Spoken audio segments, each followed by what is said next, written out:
Hello class, my name is Namrud White and this is a video for enhancement number 8.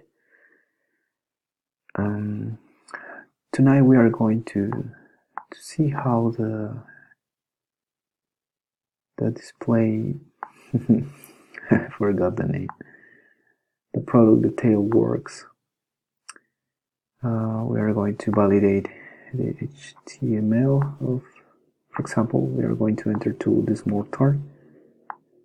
I'm going to validate, I'm going to validate the HTML, and I'm going to validate the CSS of my product detail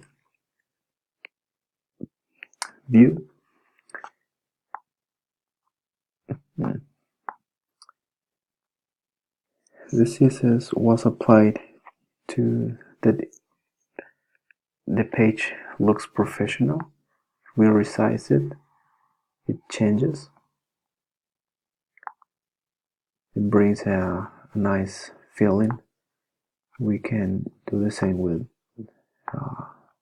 almost all of them. Rocket, Scene. We are going to see how it works when we resize, and we saw that the CSS and the HTML validation works very well. Thank you for watching this video and goodbye.